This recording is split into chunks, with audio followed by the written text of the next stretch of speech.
आप लोग क्यों नहीं ला रहे थे इसे? आज लक्ष्मी गणेश के काउंटर में क्यों? चुनाव की तारीखों का ऐलान के एक हफ्ते पहले क्यों? देखिए, बड़ी मजेदार बात यह है कि अभी अभिषेक सुधीर जी कह रहे थे कि आम आदमी पार्टी का एजेंडा तो यह है, मगर शुभंकर जी याद है 3 दिन पहले सुबह सुबह ट्वीट आया था अरविंद केजरीवाल जी का, मैं एक बहुत महत्वपूर्ण विषय पर प्रेस कॉन्फ्रेंस करने जा रहा हूं। तो अब उन्होंने प्रेस कॉन्फ्रेंस की थी लक्ष्मी गणेश जी की फोटो पे, तो अब उन्होंने खुद तय कर दिया ना कि बहुत अत्यंत महत्वपूर्ण क्या है, बाकी सब सेकेंडरी है। तो अब हम केजरीवाल जी की बात को एथेंटिक माने, आम आदमी पार्टी का स्टैंड, या उनके किसी प्रवक्ता या समर्थक जो उनकी बात को सही माने, तो ये तो साफ हो गया ना कि उनके दिमाग में क्या था। अब मैं दूसरी बात पूछ रहा हूं, ये कह रहे अरे हम 27 छोड़िए, हम तो 71 साल से हमारे वो एजेंडा में है। आपके एजेंडा में ये कब था बताइए? आपका एजेंडा तो कभी यूं कभी दूसरा एजेंडा रहता था। दूसरा, मैं एक जनरल बात कहना चाहता हूं, सारे लोग जो बैठे मुझे जवाब दे दें, दुनिया का एक सेकुलर देश बताइए जहां पर मुस्लिम पर्सनल लॉ होता हो और इतना इंपॉर्टेंट स्टेटस होता हो कि अगर सुप्रीम कोर्ट भी उसके खिलाफ आ जाए तो सुप्रीम कोर्ट को ओवर रूल कर दिया जाएगा। मैं माफी मांगने को तैयार हूं। यह सिर्फ मुस्लिम ये बहुत बड़ा आपने बयान दिया, लेकिन इस बयान पर रिएक्शन लेने से पहले एक बार बता दें कि यूनिफॉर्म सिविल कोड पर ओवैसी जो हैं वो भड़क गए हैं और कहा कि चुनाव के वक्त बीजेपी ऐसे मुस्लिम आती है, मुस्लिमों को खत्म करना चाहती है बीजेपी। आम आदमी पार्टी भी यहां पर अपने तरीके से कार्ड खेल रही है, मुस्लिमों को खत्म करना इन सबका मकसद है। सुनवाते हैं क्या कुछ कहा ओवैसी ने। गुजरात में अगले हफ्ते चुनाव अनाउंस हो सकते हैं और उससे ठीक पहले आज गुजरात सरकार की आखिरी कैबिनेट बैठक में एक प्रस्ताव पेश किया जाने वाला है जहां पर यूनिफॉर्म सिविल कोड के लिए एक कमेटी का गठन होगा। इस वक्त हमारे साथ एआईएमएम के चीफ असदुद्दीन ओवैसी साहब मौजूद है।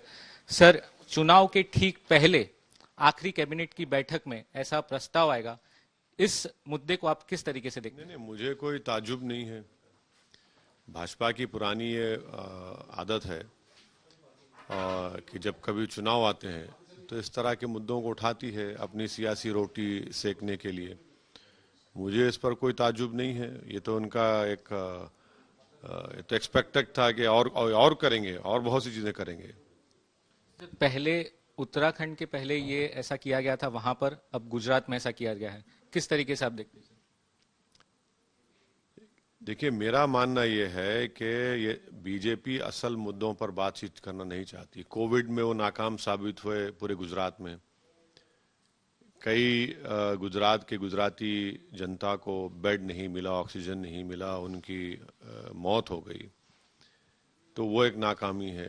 कीमतें आसमानों को छू रही हैं, बेरोजगारी युवाओं का मुकद्दर बन चुका है, तनख्वाहें कम हो चुकी हैं, लोग रोजगार को तलाश ही नहीं कर रहे हैं। तो ये जो मायूसी का माहौल है, जो लोग इतना परेशान है और उनको मालूम कि ये इन मुद्दों पर जनता को जवाब नहीं दे पाएंगे, तो इसीलिए अपनी नाकामियों को कवर अप करने के लिए उन्होंने इस तरह का एक फैसला लिया है।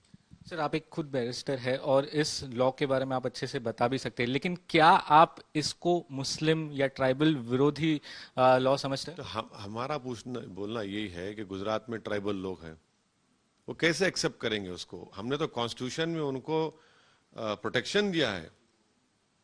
ट्राइबल लोगों के कल्चर को कॉन्स्टिट्यूशनल प्रोटेक्शन है उनको। कैसा करेंगे आप? छोटू भाई वसावा राजी हो जाएंगे क्या? जो ट्राइबल लोग, जो दूसरे बीजेपी में जो ट्राइबल लोग हैं, वो राजी हो जाएंगे इस यूनिफॉर्म सिविल कोड को? फिर डिस्टर्ब्ड एरियाज एक्ट क्यों है यहां पर? अच्छा, कौन सा स्कूल ऑफ थॉट होगा? दया बागा होगा, मिताक्षरा होगा? आपने शराब पे तो पाबंदी लगा दी कागज पे, मगर लोग शराब पी के मर भी रहे हैं गुजरात में। ये असल मुद्दों पर क्यों नहीं बात करते? तो इनकी पुरानी आदत है। और फिर विल का जो पावर है उसको आप निकालेंगे क्या? विल पावर को खुद लॉ कमीशन ने कहा कि यूनिफॉर्म सिविल कोड की इस देश को भी जरूरत नहीं है। सर, क्या आपको लगता है कि हर कोई पॉलिटिकल पार्टी गुजरात चुनाव से पहले ठीक हिंदू कार्ड खेलने की कोशिश कर रही है? तो ये तो करती है ना बीजेपी। अब तो बीजेपी के साथ साथ दूसरी पार्टियां भी कर रही हैं। अब अकेले बीजेपी नहीं है, भाजपा नहीं है, तो सब मिलकर कर रहे हैं इसमें। तो आम आदमी पार्टी ने भी ठीक जो हिंदू देवी देवताओं के फोटो नोट्स पर लाने की बात की है, क्या इसे भी आप गुजरात चुनाव से जोड़कर देखते हैं? देखिए, जो बिल्किस बानो पर अपनी जबान नहीं खोल सकते, वो नोटों के बारे में बात कर रहे हैं, तब क्या बोलेंगे? जो आइडियोलॉजिकली भाजपा को अपोज नहीं कर रहे हैं, आप इन चीजों की बात कर रहे हैं। तो मेरा मानना यह है कि भारत की राजनीति की एक तल्ख हकीकत यह है, रियलिटी है, यह है कि कोई भी मुस्लिम समुदाय की बात करने को तैयार नहीं है।